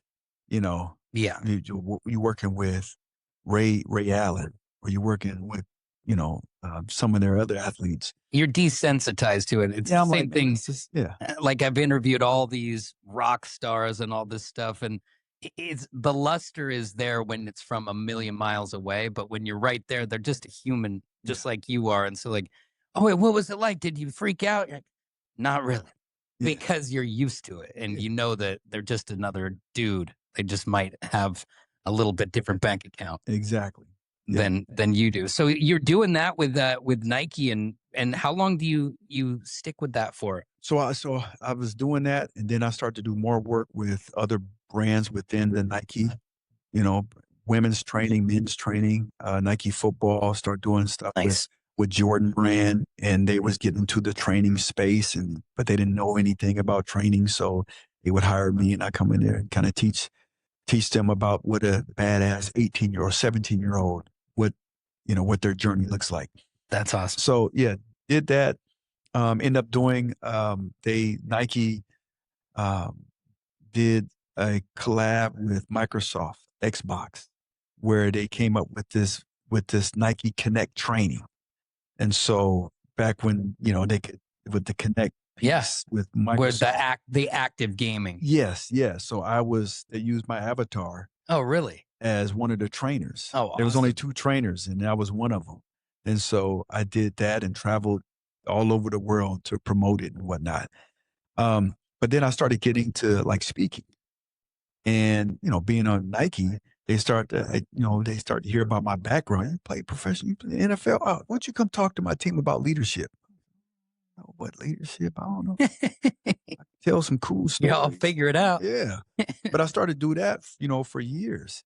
And then that's when I hired a coach because I know how important coaching is. Like I Yeah. know how to practice, right? And I have the discipline, but I know to get like a jump start or get ahead, I hire a coach for anything that I want to do and I want to fast past it. I hire a coach, somebody who's been there and who can really teach that. And so I did that when it came to speaking. I did it when it came to podcasting. I did it when it came to writing a book. It's smart of you. I mean, it's in many different jobs, it's just considered continued education. And having a coach is like going back to school. It's same thing with a dentist or a doctor. They don't go to dental school and then they don't go learn anything after that. You have to continue to kind of hone your craft and to sharpen Yes, that blade. And having the coaching experience is a way to do that. absolutely. So you as you've moved forward in 2016, you started the speaking, which it's kind of it's pretty impressive to have both of these things like you do, that you were a world-class athlete and then you are a good public speaker, because that doesn't always transfer over, right? And because I'm a good speaker, but I can't play cornerback. That's for sure. So that part of it is kind of one of the things that makes you special, because it you can speak to these people and you're not blowing smoke. Like you can teach them how to achieve their goals through hard work and dedication and a plan. And the fact that you're not afraid to say, I don't do it alone Mhm. myself, because if I don't know how to podcast, I get somebody to teach me. If I don't know how to write a book, I go about it that way. And I think it's brilliant because so many people they're too full of themselves to ask for outside advice from the expert, the Yeah. person who's going to make you smarter. Mhm. We're a learning computer. We're always getting smarter if we allow it. Exactly. And I have plenty of friends who are entrepreneurs who are CEOs of companies.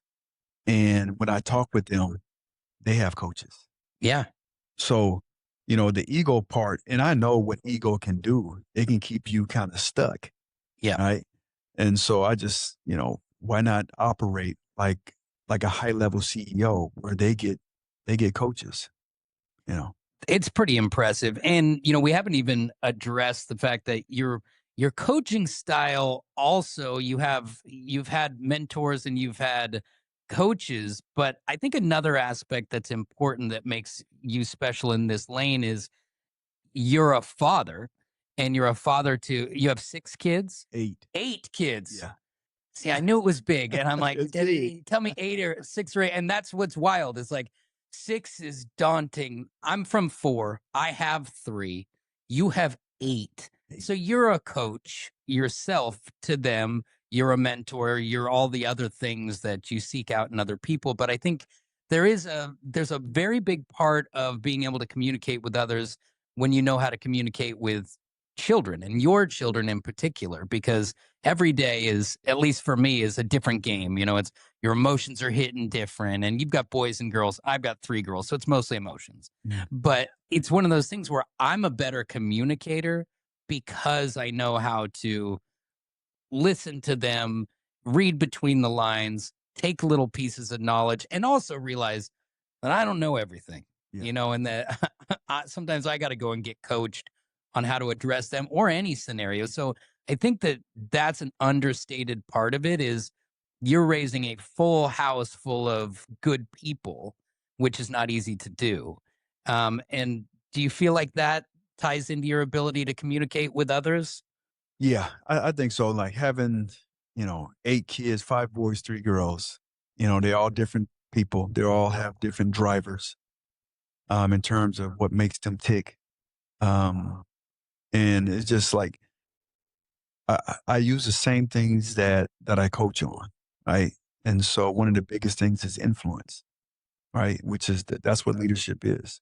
Leadership is influence. When you break it down, there's influence. And so like how do you influence people? Well, there's 10 different influencers that I coach on. that I operate on and that I'm intentional about. And one of them, you already said it was how you communicate, right? How you communicate, intuition, how you feel or how you make others feel. I'm very in tune to those things, but one of the biggest things is character, which is who you are when you boil it down. And Hmm. so with me and my wife, we are very, I don't care how many touchdowns my son scores, how many interceptions. I don't care how many goals my daughter gets in whatever sport that she plays. At the end of the day, it's always about what type of person are we raising? Are we raising somebody that takes accountability for any and everything, to be kind, to respect authority? That's number one for us Hmm. is character. And yes, I'm gonna cheer for you. I'm gonna cheer for you in whatever sports you play. Um, but at the end of the day, it comes down to character first. And you are and I have to point this out because this is so amazing. And this is where the dad thing, it there's an intersection when you're the parent, but you're also teaching lessons to people who have bright futures. You have a son who's in the NFL. You've got another son who's a very good football player. And when you were coming to meet me, he had parked in front of your garbage can. And so, like, what's funny to me is that you're always teaching the lessons along the way. And I asked you, like, how do you keep people from getting a big head or for getting out in front of themselves? And you said it's teaching them the little things now so that when they are on a bigger platform where people are afraid to tell them no, they have those fundamentals. And, you're taking a picture of the garbage can too close to the car and you're like sending it to them as you should. Like, this is your actions are representative of the family and there's a chain reaction. Garbage doesn't get picked up, it's loaded up for next week. And I just think it's brilliant that you stay in the lane of where I'm still teaching you lessons until we're done. And I don't think you're ever truly done. Yeah, They may stop listening, but they're still in the listening lane. And I thought that was a very awesome thing that um, you're still willing to teach those lessons because while they're under your roof, they're still learning from you, and they are they're a representation of you, absolutely. an extension of you as a person. Yes, sir. And it's like, so we had a conversation last night. Like he comes home from school and he's in a hurry because he doesn't want to pack his lunch. So he comes home, makes a lunch, and then he dips. Okay. So I come home. I'm like, what the hell? You got It's a stuff damn everywhere. tornado. What happened to here? And so I'm like, okay. So this is what I'm going to do is I'm gonna have a talk with him. I took a picture of him. I said, I don't want to see this again. We're gonna have a talk later. So then when I get home, I talk to him. I said, hey man, you left crumbs and stuff everywhere. Oh, it was 3 crumbs. Right. So now I gotta paint a picture. I said it was 3 crumbs. I said, have you ever had mice in your house? No, I haven't. I said, I have. I grew up with mice. It's no good. You don't want mice. Trust me, especially you, which you ain't the toughest cat. Okay. You don't want mice. You don't want to be hearing mice scratch up against wood and cardboard. You don't want that. Don't let this happen. And I said, if you let this happen again, if this happens again, you're not going to be playing video games. And this dude plays some video games. Yeah. So you go, I'm going to take your video games for 2 days. And then if you do it again after that, you won't have it for a whole week. And we can go deep because I know I can take your phone. Yeah. You know what hurts. Yeah. I don't do whoopings. I don't do Yeah. spankings. I don't do none of that type of stuff. This day and age, it's the warfare that works a lot better is electronics. Yeah. I You said, know, whatever that you value, I'm gonna take it away. hmm But he said, why would you do that? Man, that's too I said, well, you have a choice. and it's a simple fix. Yeah. Clean up the crumbs. Yeah. Be intentional. Hmm. And I love that. I mean, I think you're a great dad and a great leader. I would like to point to where people, because you've written multiple books. All right. 2 books. One of them came during the pandemic. Which And I what are they appreciate. both called? So the ultimate playbook for athletes. And it's all about like using how to use their influence, right? Especially for athletes.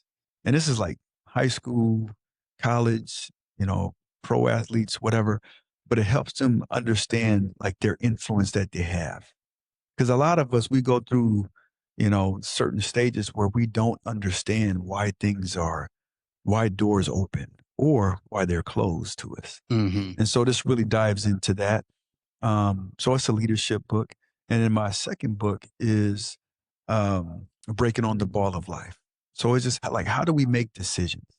And so a lot of it, happens where because we do enough study, we spend enough time around people or in different rooms, you can see opportunities happen or Yeah. you can see them and like, nah, I think I'm going to take this, I'm going to jump on this. Or there's other things that happen. It's like, I don't want to be anywhere close to this because they don't align with who I am or the values or the faith that I have. That's awesome. I'm actually going to get both of those books. Is there a website that people can go to? Amazon? Where's it at? Drew, I keep it easy. AlexMolden.com. That's You it. can That's go it. there. Yep. And you can go there. You can get the book there. You can find out some more information about what I do in terms of coaching, speaking, whether it's doing a workshop or my leadership program that I have. That's amazing. And it's been a real privilege to sit down and chat with you.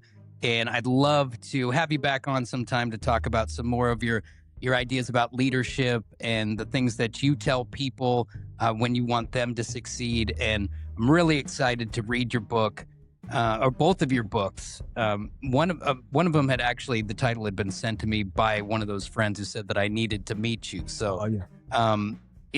They were right. You're a good guy. You're a duck. And I think people Which could makes learn. me a good guy. Well, that in itself, all by itself, you were good to go when you got here. And I don't know if you noticed, I put green lights behind you and everything. I did. It was all designed Appreciate you. for you. So go Ducks. And also your biggest accomplishment to me is you're a great father and you're raising good people. And that's our legacy in the end. So thank you so much for coming on. AlexMolden.com. Get those books. Learn something, and maybe you'll change your life too. Love it. Thank you for having me. Have a great day.